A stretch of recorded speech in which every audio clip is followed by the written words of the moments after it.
Alors voilà, c'est la deuxième leçon et on arrive au sujet de la logique. Donc la deuxième leçon sera une introduction au sujet de la logique. Et ce petit avertissement, ça risque d'être un petit peu plus musclé, un peu plus technique, mais je vais quand même garder les concepts à un niveau accessible. Donc tenez-vous bien et on est parti. Mais je vais commencer par un avertissement préliminaire sur la logique. Le fait d'apprendre la logique peut avoir des symptômes possibles, un petit peu comme l'avertissement qu'on trouve sur les boîtes de cigarettes. Il faut vous prévenir que d'apprendre la logique peut mener à de l'arrogance, excès de confiance, dédain, moquerie et même abus de latin. Puisqu'on va apprendre quelques mots en latin pour mettre des libellés sur des concepts de logique. Cet apprentissage de la logique qui nous permet de repérer quelles sont les erreurs de logique dans un raisonnement peut être utilisé à des fins un peu négatives et il ne s'agit pas de l'utiliser pour ça. C'est-à-dire qu'en réfutant quelqu'un, il faut quand même le faire de manière charitable et c'est une tentation à résister parce que c'est souvent amusant de réfuter quelqu'un, en fait. Il y a un potentiel pour la moquerie, donc ça peut être humoristique et c'est quelque chose qu'il faut manier avec un peu de précaution pour pas donner l'impression que d'un seul coup c'est un outil pour démolir. La logique, ça va être en fait particulièrement pour nous, un moyen de s'assurer qu'on raisonne correctement. En fait, ça va être un ensemble de lois, de règles pour vérifier que notre raisonnement qui nous permet de conclure certaines choses ne va pas se perdre dans les bois, quand on est bien sur la bonne route et qu'on attrape bien les bonnes conclusions. Donc c'est la bonne utilisation de la logique. Socrate était un peu confronté à cet aspect humoristique et il disait, mais on me demandera pourquoi les gens sont-ils ravis de discuter continuellement avec vous. Je vous ai déjà dit la vérité, ô Athéniens, les gens aiment entendre un contre-interrogatoire de ceux qui prétendent avoir la sagesse. Il y a de l'amusement en cela. Donc en gros, il y a les gens qui, comme on l'avait vu, prétendent être sages, et Socrate arrive, il examine ce qu'il raconte, il montre du doigt les erreurs de logique peut-être qu'ils auront commis, et ça amuse la galerie. Et donc, c'est quelque chose sur lequel Socrate était assez condamnable, j'ai envie de dire. Quand on lit un peu les dialogues de Platon et qu'on voit comment Socrate se comporte, c'est pas toujours agréable, pas toujours respectueux et c'est assez arrogant même. Mais voilà, c'est donc un petit avertissement, rester humble et manier la logique de manière sympathique. Alors pour information, j'ai mis sur la diapositive là un vrai scan de mon IRM du cerveau. J'avais eu l'occasion de faire une IRM du cerveau à un moment quand c'était nécessaire pour des raisons médicales et l'IRM était revenue sans aucun problème, mais elle disait impression normal brain, un cerveau normal. Je trouvais ça assez humiliant. C'était juste une façon de dire votre cerveau n'a rien de spécial, c'est tout à fait normal. Bon, eh bien, je garde ça en tête pour essayer de ne pas être trop orgueilleux en apprenant la logique. Voilà, donc je vous invite aussi à tirer des leçons du mauvais côté de Socrate, et pas toujours sympathique, et c'est quelque chose sur lequel on peut aussi apprendre, au-delà de juste apprendre la vérité qu'il parfois nous enseigne. Alors, pourquoi la logique? Je l'ai dit, ça va pas vous rendre plus intelligent en soi. L'apprentissage de la logique, en fait, il s'agit, pour le matériel qu'on va couvrir dans cette leçon, il s'agit pour la plupart de mettre des libellés sur des concepts dont vous êtes probablement déjà familier, puisqu'il s'agit de concepts de raisonnement, d'argumentation que vous utilisez déjà probablement dans la vie de tous les jours. Donc, il s'agit juste de dire voilà, on va reconnaître ces choses-là comme étant effectivement utilisées et vraies, et on va les appliquer. C'est un peu les règles du jeu du raisonnement philosophique. Les règles du jeu du raisonnement logique, ce sont les lois de la logique. Et j'ai mis un petit peu cette métaphore sportive parce que ben, quand il y a des règles du jeu, on peut se poser la question de savoir s'il y a un arbitre et quelle est la place enfin, quelle est la conséquence d'enfreindre ces lois, ces règles du jeu, qu'est-ce qui se passe si on les enfreint? Bah, au football, si on les enfreint, il y a un arbitre qui risque de nous pénaliser, sortir le carton. Euh, et quand il s'agit de la logique, de faire une erreur de logique, d'enfreindre une loi de la logique, il n'y a pas toujours un arbitre pour nous dire qu'on a enfreint la loi, mais on est toujours pénalisé même sans arbitre, hein. Donc finalement, la logique, elle est peut-être plus similaire à ce funambuliste sur le câble, s'il enfreint les lois, s'il se plante, il y aura pas un arbitre pour lui dire qu'il s'est trompé dans ses pas de funambuliste, mais bah, il tombera et c'est plutôt voilà, c'est lui qui paye le prix. Et ben, la logique, c'est un peu comme ça. C'est si on enfreint les lois de la logique, même s'il n'y a pas quelqu'un pour nous dire qu'on a fait cette erreur de logique, bah, c'est nous qui avons tort. Donc, c'est nous qui sommes quand même bah, blessés par cette erreur. Et le but, encore une fois, c'est la vérité, c'est-à-dire, comme j'avais souligné dans le but de la philosophie, d'être rigoureux en logique, c'est simplement pour s'assurer qu'on n'enfreint pas les lois du bon raisonnement pour arriver à une conclusion vraie. La logique se soucie donc de la vérité. C'est une des briques de philosophie qui est vraiment au fondement de la philosophie, qui va gouverner nos raisonnements philosophiques. Et entre autres, la logique se soucie d'établir les bonnes connexions entre les affirmations. C'est-à-dire qu'on va avoir une affirmation qu'on sait être vraie, et la logique va nous permettre de dire, bah, puisque celle-là est vraie, on peut conclure qu'une autre s'ensuit, ou qu'elle est vraie aussi. Donc on part de l'une que l'on sait être vraie, on applique certaines lois de la logique et on obtient une conclusion qui maintenant, elle aussi, est su être vraie. Donc c'est un peu ce motif-là qu'on va voir dans nos raisonnements logiques. Ça gouverne donc les arguments pour arriver à des conclusions vraies. Alors, un petit mot sur la vérité. On a mentionné ce principe-là en introduction de la philosophie. On en reparle ici dans la logique. Qu'est-ce que la vérité? C'est une question qui est soulevée en philosophie. C'est une question qui a été soulevée par Ponce Pilate de manière assez célèbre dans les évangiles, quand Jésus lui dit qu'il est la vérité et qu'il est venu pour rendre témoignage à la vérité. Et Ponce Pilate dit, mais qu'est-ce que c'est que la vérité? Alors, c'est une question peut-être un peu rhétorique dans la bouche de Ponce Pilate, mais c'est une question sérieuse que les philosophes adressent. Petit mot sur le fait que des fois on parle d'une théorie de vérité-correspondance ou alors de théorie de vérité-cohérence. Alors, ces concepts-là, c'est important de les avoir. La correspondance, c'est juste de dire que quelque chose est vrai lorsqu'il correspond à la réalité. C'est assez intuitif, hein, comme notion. C'est je fais une affirmation et si elle est vraie, elle correspond à la réalité. C'est une définition de la vérité, de dire que quelque chose de vrai simplement est en accord avec la vérité. La théorie de vérité-cohérence, c'est un peu plus délicat. La cohérence, c'est juste de dire qu'il n'y a pas de contradiction. C'est-à-dire que c'est un tout qui se tient debout, ça se tient ensemble. Il y a des affirmations qui ne se contredisent pas. Mais ce qui est important de noter, c'est que deux affirmations peuvent être cohérentes, elles peuvent ne pas se contredire, mais pourtant être fausses. C'est-à-dire qu'elles peuvent être cohérentes l'une avec l'autre, mais ne pas correspondre à la réalité. Donc c'est une limitation de cette vision de la vérité comme étant purement la cohérence. La cohérence, c'est important. On va le voir dans cette leçon que si on n'est pas cohérent, on enfreint une loi de la logique qui est la loi de la non-contradiction. Mais d'être cohérent en soi, ça ne veut pas dire que c'est vrai, ça veut juste dire que ça ne se contredit pas. Mais pour que ce soit vrai, il faut que ça corresponde à la réalité. Alors, il y a une définition célèbre de la vérité qui a été offerte par Aristote.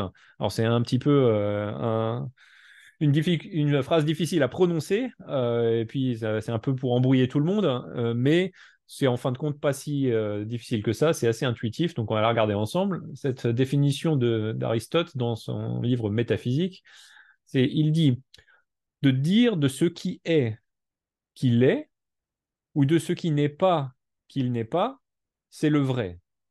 Donc là, il est en train de dire, s'il y a quelque chose qui est, et on dit que effectivement ça l'est, alors c'est vrai.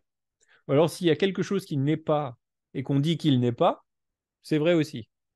Voilà. Donc il faut encore une fois voir que c'est que notre affirmation est en accord avec la réalité. Hein. De dire de ce qui est qu'il est, c'est vrai. Ou de dire de ce qu'il n'est pas, c'est vrai.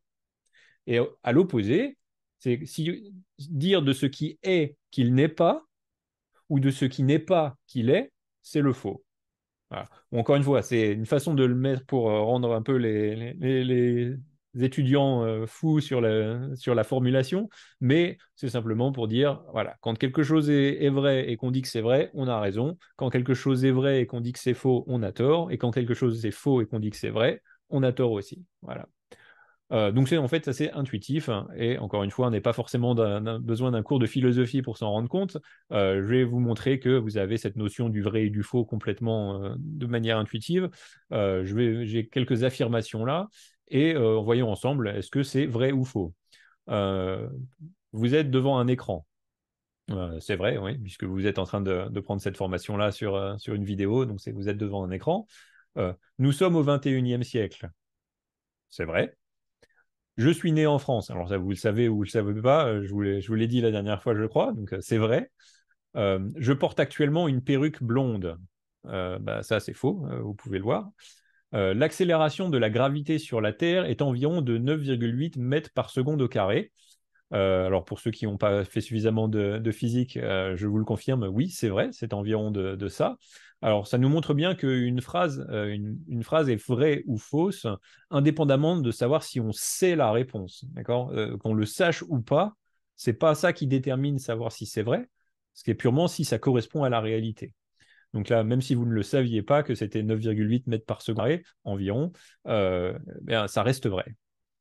Autre exemple, la Lune est faite de fromage vert. Donc ça, encore une fois, a priori, c'est faux.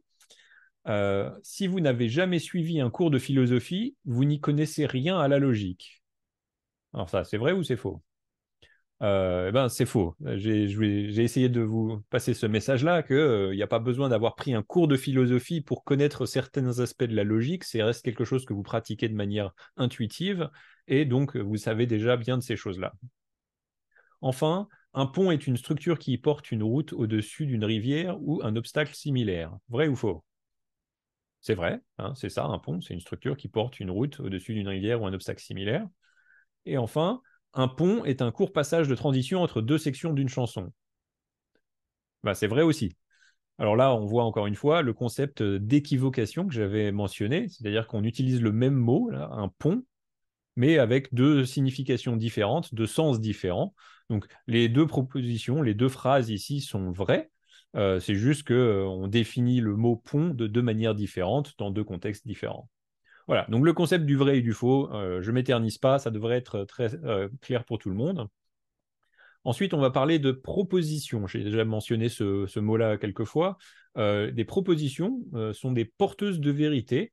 Alors, une proposition, en logique, c'est une phrase affirmative qui peut être vraie ou fausse. Voilà. Donc, il faut que ce soit une phrase affirmative et que ce soit un porteur de la vérité, une phrase qui peut donc être vraie ou fausse. Alors, on va faire un petit exercice de reconnaissance pratique. Parmi les phrases suivantes, détecter celles qui sont des propositions. Le soleil est plus grand que la lune. Est-ce que c'est une proposition? Réponse oui, c'est une proposition puisque c'est une phrase affirmative et elle peut être vraie ou fausse. En l'occurrence, elle est vraie. Le soleil est effectivement plus grand que la lune. Phrase B, mange ton sandwich. Est-ce que c'est une proposition, ça? Non, c'en est pas une, puisqu'elle n'est pas affirmative, c'est une phrase qui est à l'impératif.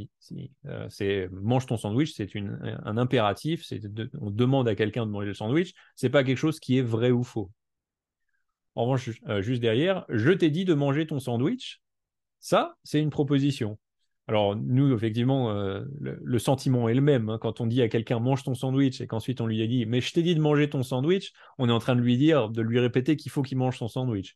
Mais techniquement parlant, la deuxième est une proposition puisque là, la deuxième, elle fait référence au fait qu'on l'ait déjà dit. C'est je t'ai dit de manger ton sandwich. Bah, ça, c'est vrai. Oui, je l'ai déjà dit. Donc, c'est une proposition. Ensuite, le pape est-il catholique? Est-ce que c'est une proposition, ça?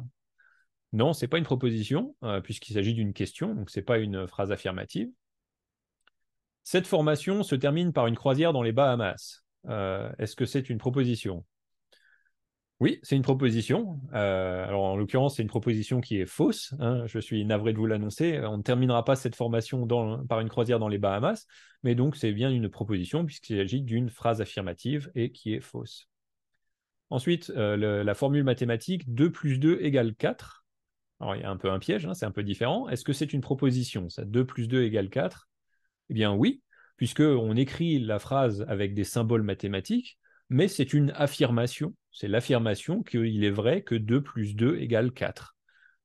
Donc c'est une proposition qui est vraie. Si on avait écrit 2 plus 2 égale 5, ça aurait été une proposition aussi, mais une proposition qui est fausse. Ensuite, un petit peu de variété. The sun is larger than the moon. En anglais, ça veut dire le soleil est plus grand que la lune. Et donc, est-ce que c'est une proposition aussi? La réponse est oui. Et c'est juste pour souligner que, en fin de compte, une proposition ne dépend pas de la langue dans laquelle elle est exprimée. D'accord? C'est le fait qu'elle soit vraie ou fausse, ça va être une fonction de savoir est-ce que ça correspond à la réalité, mais peu importe dans quelle langue, anglais, français ou formule mathématique, elle est exprimée. Dès lors que c'est une phrase affirmative qui peut être vraie ou fausse, c'est une proposition. Et enfin, l'univers a été créé par un Dieu personnel et tout-puissant. Est-ce que c'est une proposition? Oui, c'est une proposition. Alors là, c'est une proposition controversée, hein. Tout le monde n'est pas d'accord, mais encore une fois, le fait qu'on soit d'accord ou pas, ou qu'on croit quelque chose, n'affecte en rien la question de savoir si c'est vrai et la question de savoir si c'est une proposition. Donc l'univers a été créé par un Dieu personnel et tout-puissant, c'est une proposition. Alors ensuite, on va voir les 3 lois classiques de la logique. Il y a 3 lois qui ont été un peu identifiées comme étant les lois classiques. C'est important de les nommer. Il y a la loi de l'identité, la loi de la non-contradiction et la loi du milieu exclu. Alors la loi de l'identité, c'est de dire que A est identique à A. Alors A, ça peut être n'importe quoi. On fait référence à quelque chose et on dit que cette quelque chose est identique à lui-même. Bon, ça semble complètement évident, hein. Une chose lui-même, bah, c'est identique, c'est identique à soi-même. Donc ça ne dit pas grand-chose. C'est juste une invitation à bien faire attention à de quoi on parle. On verra dans un instant. Il s'agit de se mettre d'accord sur la référence de nos mots. Et une fois qu'on est d'accord, on pourra ensuite débattre. Mais donc c'est un des fondements de la logique, c'est de bien faire attention à ce que un objet dont on parle soit identifié de manière unique.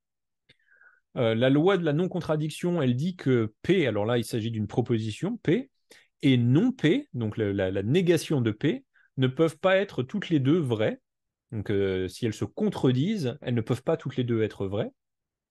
Et la loi du milieu exclu, elle dit que pour toute proposition P donnée, soit elle est vraie, soit elle n'est pas vraie.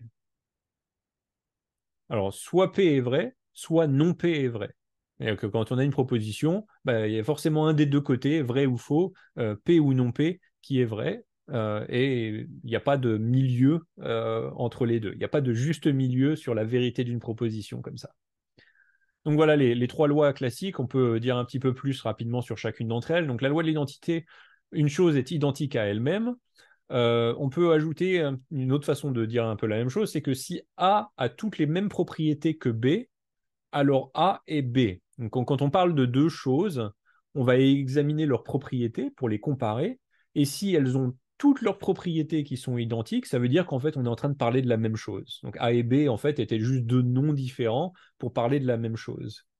Euh, donc là, on voit sur la photo, en fait, c'est Will Ferrell et Chad Smith, le batteur des Red Hot Chili Peppers, qui se ressemblent énormément. Ils sont limite sosies et ils sont habillés pareil. Mais est-ce qu'ils sont identiques? La réponse est non. Ils sont pas identiques. C'est pas la même personne. Ils ont beaucoup de propriétés en commun. Là, en l'occurrence, habillé avec une veste en cuir, assis sur un canapé, avec une casquette bleue mise à l'envers. Toutes ces propriétés-là, elles sont en commun. Mais ils ont d'autres propriétés qui diffèrent, probablement leur date de naissance, leur nom clairement ne sont pas les mêmes. Donc il y a des propriétés qui diffèrent, ce qui veut dire qu'on ne parle pas de la même entité, on ne parle pas de la même personne. En revanche, si on a 2 choses qui partagent toutes leurs propriétés, alors en fait elles sont identiques. On parle vraiment de la même chose. Encore une fois, c'est un peu tautologique, c'est un peu très simple, un peu bêta. L'idée, c'est juste de dire que si on... Comment est-ce qu'on peut éventuellement enfreindre la loi de l'identité? C'est simplement quand on commet une équivocation. C'est quand on utilise le même mot pour parler de 2 choses différentes et on s'en aperçoit pas bien, et ben, ça va mener à des erreurs. Donc c'est ça qu'il faut éviter pour respecter la loi de l'identité. Ensuite, on parle de la loi de non-contradiction. Donc, comme je vous l'avais dit, P et non-P ne peuvent pas toutes les deux être vraies. Une proposition et une autre qui la contredisent, donc la négation de cette proposition, ne peuvent pas toutes les deux être vraies. Une autre façon de le dire, c'est qu'une même proposition ne peut pas être vraie et fausse. Alors, il faut choisir, c'est l'une ou l'autre. Et juste ajouter une caractérisation, c'est ça ne peut pas être vrai et fausse en même temps et dans le même sens. D'accord? Parce qu'il y a des phrases qui peuvent être vraies à un moment et puis fausses plus tard, ou alors vraies dans un certain sens, mais interprétées différemment, ça peut être faux. Donc il faut bien faire attention à cette histoire de à quel moment est-ce qu'on évalue la proposition et dans quel sens est-ce qu'on la comprend. Mais si on est bien d'accord sur ces choses-là, eh bien une même proposition ne peut pas être vraie et fausse en même temps et dans le même sens. Et la loi de non-contradiction, c'est vraiment le fondement de toute pensée rationnelle et d'argumentation. Ça va être un moyen de détecter quand quelque chose est faux. S'il y a des contradictions dedans, eh bien ça nous montre que c'est faux. Voilà. Alors la fameuse peinture avec ceci n'est pas une pipe, il y avait un sens un peu profond de cette phrase. C'est pas une pipe, en fait, c'est une peinture d'une pipe. Et c'est juste pour faire un peu cette réflexion sur le fait que c'est une représentation, mais c'est pas vraiment l'objet. Maintenant, cette phrase, ce n'est pas une pipe. Si on l'interprète différemment en disant, bah, si, quand on parle de l'image d'une pipe, bah, c'en est une. Et ben là, ça c'est vrai, alors que le contraire est faux. Et le contraire est faux, alors que c'est le contraire qui est vrai. Ceci n'est pas une pipe si on l'interprète de la même manière que Magritte l'avait entendu dans son tableau. Voilà, encore une fois, en résumé, tout ce qu'il faut retenir sur la loi de la non-contradiction, c'est qu'une proposition ne peut pas être vraie et fausse en même temps et dans le même sens. Si on trouve une contradiction dans un ensemble d'affirmations, on peut être certain qu'elles ne sont pas toutes vraies. Alors, quelques exemples de contradictions. Le premier, c'est une bulle de Calvin et Hobbes. Alors, Calvin dit je ne l'ai pas fait, c'est pas moi qui ai lancé cette boule de neige, tu ne peux pas prouver que je l'ai lancée. Et puis en plus, je t'ai raté, non? Donc là, il y a clairement une contradiction. Il affirme qu'il n'a pas lancé la boule de neige, mais en plus, il dit qu'il l'a ratée. Bon, bah, s'il l'a raté, c'est bien qu'il a lancé la boule de neige. Donc, c'est une contradiction. C'est là qu'encore une fois, on voit l'aspect humoristique de la contradiction.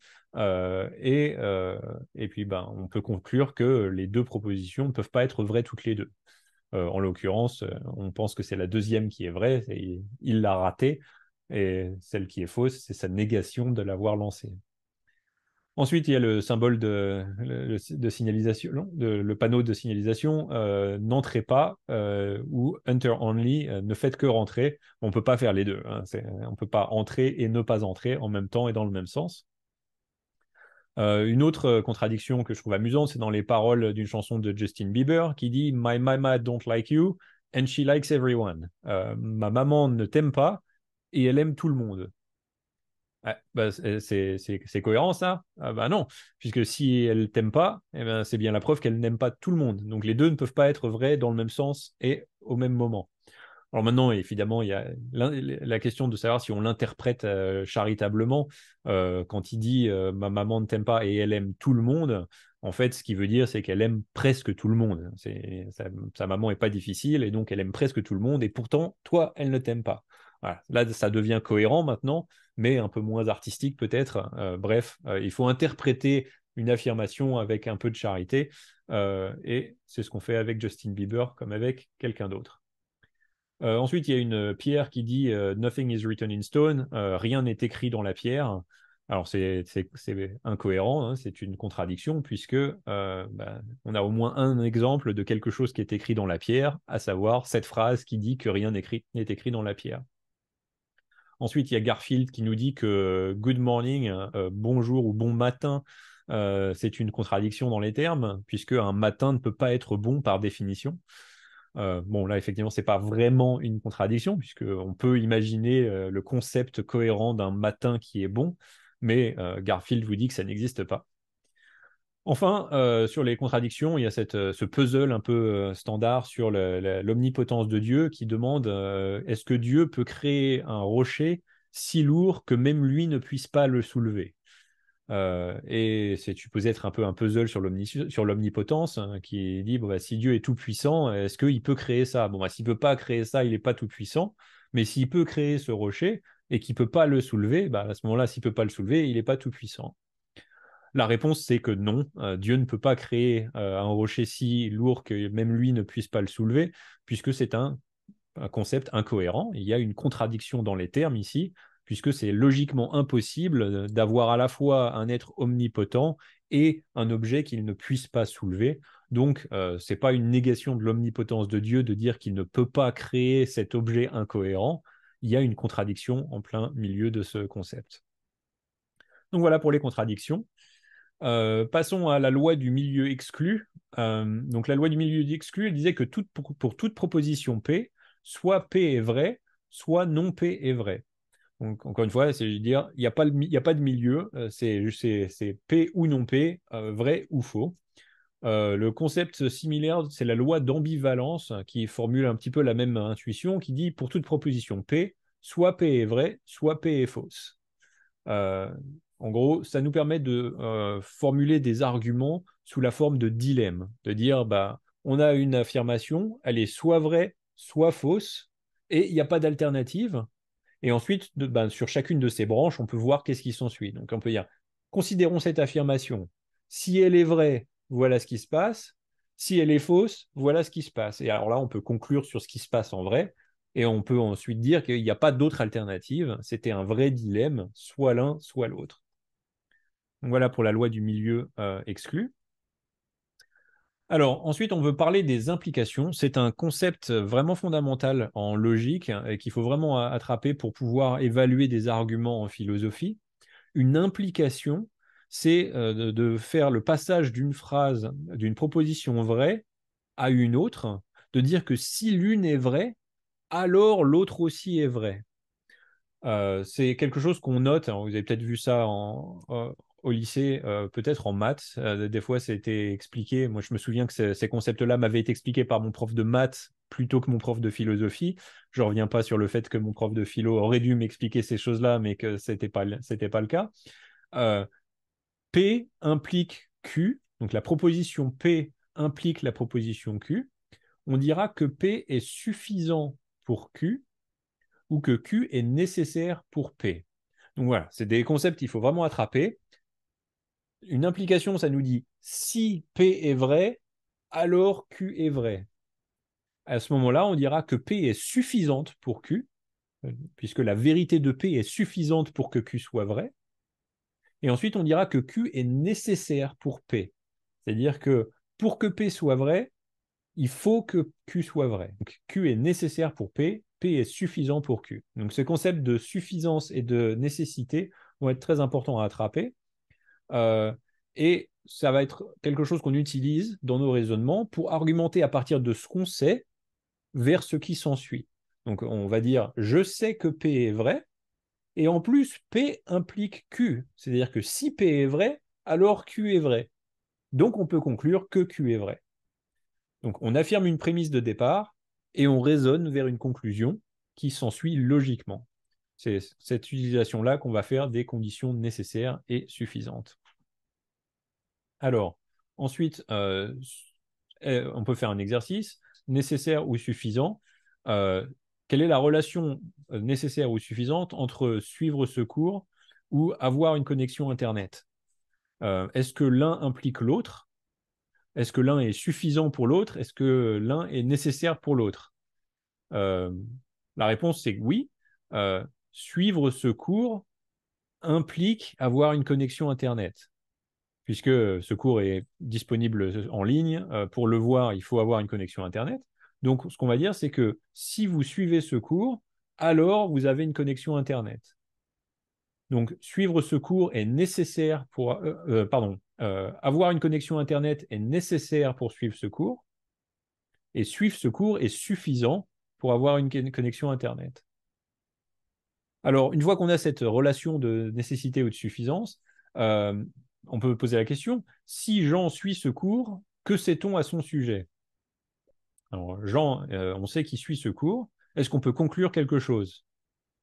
Oui, on peut conclure qu'il a une connexion Internet, puisque suivre ce cours, c'est suffisant pour conclure qu'il a une connexion Internet. En revanche, dans l'autre sens, on ne va pas pouvoir conclure quoi que ce soit. Si Marie a une connexion Internet, que sait-on à son sujet? Eh bien, si Marie a une connexion Internet, c'est tout ce qu'on sait à son sujet, puisque ça ne garantit pas qu'elle est effectivement en train de prendre ce cours. On sait que si Jean prend ce cours, ça garantit qu'il a une connexion Internet, mais dans l'autre sens, si Marie a une connexion Internet, ça ne nous dit rien du tout sur savoir si elle prend le cours ou pas. Alors, encore un exercice pour détecter les affirmations d'implication. Socrate disait, l'audace et le courage ne sont pas la même chose. Donc, il cherche à voir la relation entre l'audace et le courage. Il dit, il s'ensuit donc que les courageux sont audacieux, mais les audacieux ne sont pas toujours courageux. Donc, on voit que le courage, ça implique d'être audacieux, mais l'audace n'implique pas forcément le courage. Et effectivement, on peut imaginer quelqu'un d'audacieux n'est pas forcément courageux, alors que d'être courageux, ça implique une certaine forme d'audace. Alors, pour la petite info, quand même, dans sa phrase, là, Socrate, il emploie le terme il s'ensuit de manière erronée. D'accord? Le fait que l'audace et le courage ne sont pas la même chose, ça n'implique pas qu'il y ait cette relation entre les deux. Tout ce que ça nous dit, c'est que ce n'est pas la même chose. Les deux diffèrent. Mais donc, il ne devrait pas dire il s'ensuit donc que les courageux sont audacieux, mais les audacieux ne sont pas toujours courageux. Donc voilà, même les meilleurs font des erreurs dans la formulation logique. Ce qu'on voit ici, simplement, c'est la relation entre le courage et l'audace. On a le courage qui implique l'audace. Si quelqu'un est courageux, alors il est audacieux, mais ça ne marche pas dans l'autre sens. On n'a pas la relation inverse, à savoir que l'audace n'implique pas le courage. Autre exercice de détection de conditions nécessaires et suffisantes. Quelle est la relation entre errer et être perdu? C'est une citation un peu célèbre de J.R.R. Tolkien, qui est l'auteur du Seigneur des Anneaux, qui disait « Ceux qui errent ne sont pas tous perdus ». Donc on peut errer sans forcément être perdu. Alors réfléchissons, quelle est la relation de logique entre les deux affirmations, entre errer et être perdu? Est-ce que errer implique d'être perdu ou est-ce que être perdu implique d'errer? Alors, être perdu, si on est perdu, effectivement, on ne sait pas où on va, donc on va errer. Donc il y a effectivement cette relation logique de dire que être perdu implique errer. Mais au contraire, et c'est ce que nous dit Tolkien, errer n'implique pas forcément d'être perdu. On peut aussi simplement errer par choix, ça d'aller se promener, de découvrir les choses, et donc on n'est pas perdu, mais on est juste en train d'errer de manière intentionnelle. Donc voilà, cette relation, encore une fois, il s'agit de savoir dans quel sens va l'implication, et en l'occurrence, errer n'implique pas d'être perdu, c'est perdu qui implique d'errer. Alors, une autre relation à regarder, regardons la relation entre mentir et dire quelque chose de faux. Est-ce que mentir implique de dire quelque chose de faux et est-ce que dire quelque chose de faux implique mentir?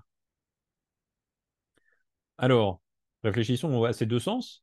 Est-ce que dire quelque chose de faux implique mentir? La réponse est non. On peut dire quelque chose de faux sans forcément mentir, si on le pense sincèrement. Ben, c'est faux, mais on n'est pas en train de mentir. Donc, il n'y a pas cette relation d'implication entre dire quelque chose de faux et mentir. Et est-ce que mentir implique de dire quelque chose de faux?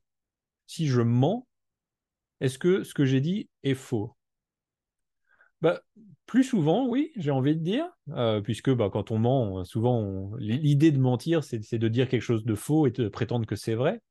Mais strictement parlant, c'est même pas vrai non plus. C'est-à-dire qu'il n'y a pas même ce sens de l'implication parce que il est possible de mentir, mais de dire quelque chose de faux. Alors, comment est-ce que ça peut se produire? Ben, c'est simplement quand on ne connaît pas la vérité et qu'on essaye de dire quelque chose de faux, donc on essaye de mentir. Et en fait, ben, ce qu'on dit se trouve être vrai parce qu'on s'est trompé. Donc, On voit ici qu'à cause de ce cas un peu farfelu, il n'y a même pas la relation inverse qui dirait que mentir implique de dire quelque chose de faux, parce qu'en fait, on peut mentir, l'acte reste le même, il s'agit de dire quelque chose que l'on croit être faux et de faire semblant que c'est vrai, mais il se trouve qu'on est en train de dire la vérité contre notre gré.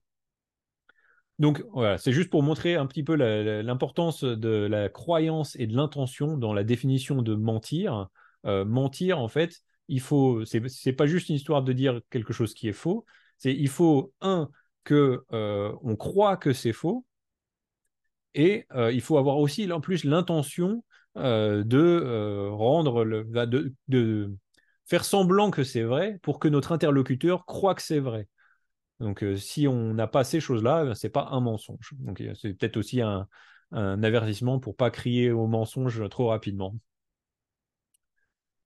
Alors, maintenant qu'on a compris cette notion d'une implication logique, c'est-à-dire que P implique Q, on va voir qu'on peut l'utiliser pour formuler des arguments et qu'il y a une façon valide d'argumenter quand on a une implication comme ça et une argumentation invalide. Alors, le raisonnement valide, basé sur une implication, il y a deux, et c'est là où on va commencer à mettre des petits mots en latin. C'est la forme de l'argument. Donc, il y a la forme d'argument modus ponens. En latin, ça veut dire le mode qui affirme. C'est simplement une forme d'argument qui va dire si P alors Q, ou P implique Q, et P. P est vrai. Donc, Q est vrai. Donc on voit, c'est assez intuitif, encore une fois, cette forme de raisonnement. On voit bien que si P implique Q et que P est vrai, alors Q est vrai. Donc ça, cette forme de raisonnement, c'est modus ponens. On va voir des exemples après. Et l'autre forme de raisonnement qui fonctionne à la lumière d'une implication logique, c'est le modus tollens. En latin, ça veut dire le mode qui nie. Donc là, ça va être P implique Q, ou si P alors Q. Ensuite, on dit mais Q est faux, ou non Q, donc non P. Donc là, si P alors Q, mais Q est faux, ça nous permet de conclure que P est faux. Donc ça, c'est les deux façons de raisonner quand on a une implication de départ. C'est que si l'antécédent de notre symbole d'implication est vrai, alors on peut affirmer que le conséquent est vrai. Mais que si notre conséquent est faux, alors on peut aussi nier l'antécédent. Voilà. C'est les deux façons de raisonner correctement. Et par contre, elles ont leur équivalent du côté invalide. Les deux erreurs de logique qu'on peut donc commettre à la lumière de ces raisonnements, ce serait de dire P implique Q, Q est vrai, donc P est vrai. Donc ça, on voit que c'est faux parce qu'en fait, l'implication P implique Q nous permet de passer de P à Q, mais elle ne nous permet pas de passer de Q à P. Donc, de raisonner P implique Q et Q est vrai, donc P est vrai, c'est une erreur de logique, c'est un sophisme qui s'appelle affirmer le conséquent. Ça s'appelle comme ça parce que c'est la deuxième prémisse là qui dit que Q est vrai, et c'est celle-là qui affirme le conséquent de notre implication, alors qu'en fait, on voudrait affirmer l'antécédent dans cette prémisse, pour ensuite conclure quelque chose de solide. Donc voilà, affirmer le conséquent, c'est une erreur qu'on cherchera à éviter. Et puis enfin, la dernière, l'équivalent de modus tollens, mais quand on le fait dans le mauvais sens, c'est nier l'antécédent. C'est une autre erreur de logique qui consiste à dire P implique Q, mais P est faux ou non P, et on cherche à conclure donc non Q. Et ça, on le voit, c'est pas permis par l'implication P implique Q. Si l'antécédent est faux, ça ne nous permet pas du tout de conclure quoi que ce soit sur le conséquent. Donc voilà, les quatre façons de raisonner à partir d'une implication, modus ponens et modus tollens sont valides, et affirmer le conséquent ou nier l'antécédent sont des formes invalides à éviter. Bon, ça fait beaucoup de langage technique, on est presque arrivé, on va prendre quelques exemples. Pour conclure, on va regarder ces différentes façons de raisonner. On va voir si elles correspondent à un raisonnement logiquement valide et savoir donc si c'est un modus ponens ou modus tollens, ou au contraire, s'il s'agit d'un raisonnement invalide, affirmer le conséquent ou nier l'antécédent. Alors, le premier, si tu m'aimais, tu te souviendrais de notre anniversaire de mariage. Mais c'est la troisième fois que tu l'oublies et c'est dur de ne pas t'en vouloir. Alors, de quel format il s'agit ici? Si tu m'aimes, alors tu te souviens de notre anniversaire de mariage. Mais tu oublies notre anniversaire de mariage, donc tu ne te souviens pas de notre anniversaire de mariage. Et donc, bah, la conclusion, alors c'est dur de ne pas t'en vouloir, la conclusion c'est tu ne m'aimes pas. Alors, de quel format il s'agit? Il s'agit de la forme modus tollens, c'est-à-dire si P alors Q, mais Q est faux, et donc P est faux. Donc le format de modus tollens. Et donc c'est un raisonnement qui est logiquement valide, c'est la bonne forme de l'argument. Maintenant, c'est simplement, est-ce que c'est vrai? Est-ce qu'on peut conclure que le mari n'aime pas sa femme s'il oubliait son anniversaire de mariage? Bah là, j'ai envie de dire non, c'est simplement que la première implication n'est pas toujours vraie, hein. Oublier, ça montre qu'il n'a pas la tête à ça ou qu'il a une très mauvaise mémoire, mais ne veut pas forcément dire qu'il n'aime pas sa femme. Donc c'est un modus tollens, mais il a une fausse prémisse. Ensuite, quand il pleut, les trottoirs sont mouillés. Je vois par la fenêtre qu'ils sont mouillés, donc il pleut. Quelle est la forme de ce raisonnement-là? Donc, s'il pleut, les trottoirs sont mouillés. Les trottoirs sont mouillés, donc il pleut. Eh bien là, il s'agit du sophisme de affirmer le conséquent, puisque la deuxième prémisse, c'est de dire les trottoirs sont mouillés. Or, c'était le conséquent et non pas l'antécédent de notre implication. Et donc, en fait, on ne peut pas conclure il pleut. Et on voit bien d'ailleurs, euh, quand il pleut, les trottoirs sont mouillés. Oui, ça c'est vrai. S'il pleut, alors ça mouille les trottoirs. Mais si tout ce qu'on a, c'est que je vois par la fenêtre que les trottoirs sont mouillés, est-ce que je peux conclure qu'il pleut? Non, il y a d'autres raisons qui pourraient expliquer que le trottoir soit mouillé, même s'il ne pleut pas. Il se pourrait qu'il y ait une borne d'incendie qui soit en train de fuir, qui met de l'eau partout, ou bien qu'il y ait quelqu'un qui soit en train de nettoyer les trottoirs avec un jet d'eau. Ça pourrait expliquer qu'il soit mouillé et pourtant qu'il ne pleuve pas. Donc on voit bien que ce raisonnement est incorrect. Affirmer le conséquent ne nous donne pas la conclusion que l'antécédent est aussi vrai. On passe au suivant. Quand on veut, on peut. Je veux être un milliardaire avant d'avoir 45 ans, donc je peux le faire. Alors, de quelle forme il s'agit là? Si on veut, on peut. Je veux être un milliardaire avant d'avoir 45 ans, donc je peux être un milliardaire, je peux le faire, je pourrais être un milliardaire avant d'avoir 45 ans. Alors, la forme de ce raisonnement-là, c'est modus ponens. C'est la forme logique valide qui dit on a une implication, P implique Q, et P est vrai. Je veux. Je, quand on veut, on peut. Je veux, donc je peux. Ce raisonnement, cette formule, cette forme de raisonnement est valide.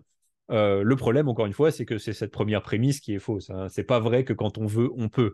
Il y a des choses que même si on le veut très fort, eh ben, on ne peut pas. Mais la logique de ce raisonnement est valide, c'est juste qu'elle avait une mauvaise prémisse. Donc ça, c'était modus ponens. Ensuite, si un philosophe est bon, il écrira plusieurs livres. Donald Trump a écrit plusieurs livres, donc c'est un bon philosophe.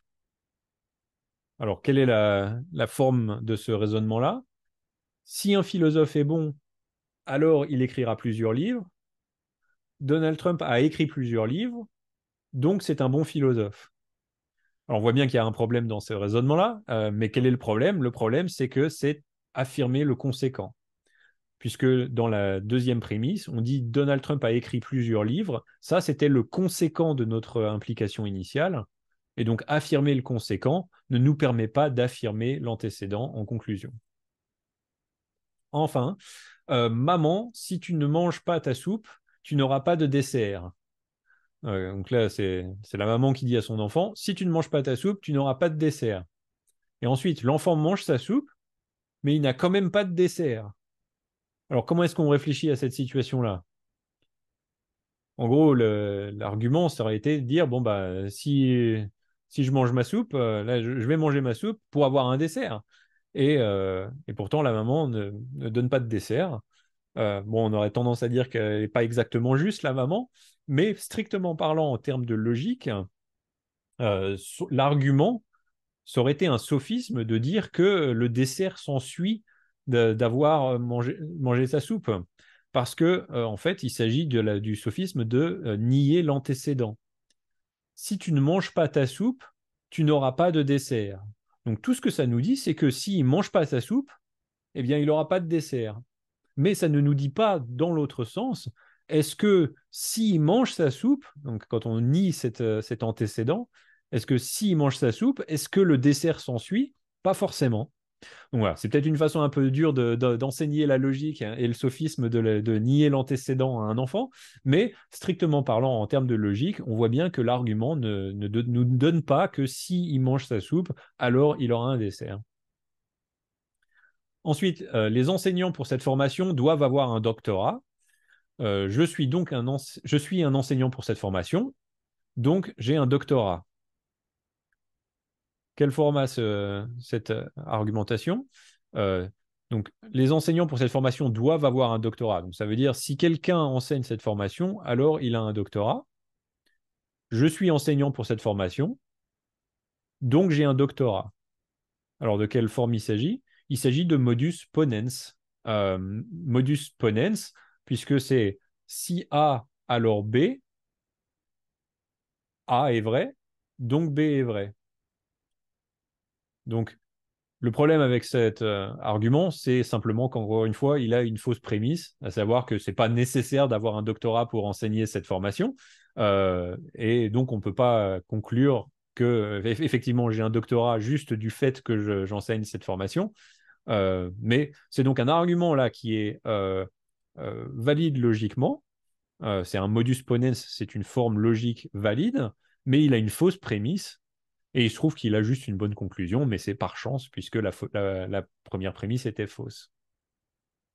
Et enfin, dernier argument, un écran d'ordinateur qui a une très haute résolution, donc un nombre de pixels, doit avoir une grande diagonale. C'est le nombre de pouces de la diagonale de l'écran. Moi, j'ai acheté un écran très grand et très peu cher pour mon bureau à la maison, donc il a une grande résolution. Est-ce que cet argument-là est valide et quelle forme il a? La réponse est non, c'est pas un argument valide, hein, puisque sa forme, c'est affirmer le conséquent. On voit ici que si un écran d'ordinateur a une très haute résolution, donc le nombre de pixels, il y a beaucoup de pixels sur l'écran, eh ben, ça veut dire que l'écran va être grand. Et ça, il ne pourrait pas être petit écran avec beaucoup de pixels. En revanche, juste parce qu'un écran est grand, ça ne garantit pas qu'il y a beaucoup de pixels dessus. Il pourrait avoir une très faible résolution. Et en l'occurrence, c'est quelque chose qui m'est arrivé il y a quelques années. J'avais acheté un écran en pensant que c'était une haute définition parce qu'il était très grand en termes de diagonale. Et en fait, quand il est arrivé, j'ai mal lu. Il est arrivé, je l'ai branché et l'image était complètement floue parce qu'il n'y avait pas suffisamment de résolution. Donc là, la forme de cet argument, c'est affirmer le conséquent. Encore une fois, on traverse l'implication dans le mauvais sens. Un écran d'ordinateur qui a une très haute résolution doit avoir une grande diagonale, mais on ne peut pas dire que sous prétexte qu'il ait une grande diagonale, un écran va avoir une grande résolution. Donc c'est affirmer le conséquent. Voilà, ces petits exercices vous permettent de pratiquer un petit peu. Vous pouvez prendre ça et appliquer ça à d'autres exemples que vous aurez inventés. Il s'agit juste de comprendre, quand on a une implication logique, P implique Q, quels sont les raisonnements possibles qu'on peut faire avec ça? On peut faire le modus ponens qui dit P implique Q et P est vrai, donc Q est vrai. Ou alors, on peut faire le modus tollens qui nous dit P implique Q et Q est faux, donc P est faux. Mais les deux autres façons de traverser l'implication, qui sont affirmer le conséquent et nier l'antécédent, sont des raisonnements invalides. Voilà. C'est un peu de matériel à digérer, c'est quelque chose qui est important pour pouvoir identifier ces erreurs de logique dans des raisonnements philosophiques, mais avec ce qu'on a couvert aujourd'hui, vous devriez avoir les bases des règles de la logique qui sont utilisées la plupart du temps dans les évaluations d'arguments en philosophie. Voilà, à la prochaine.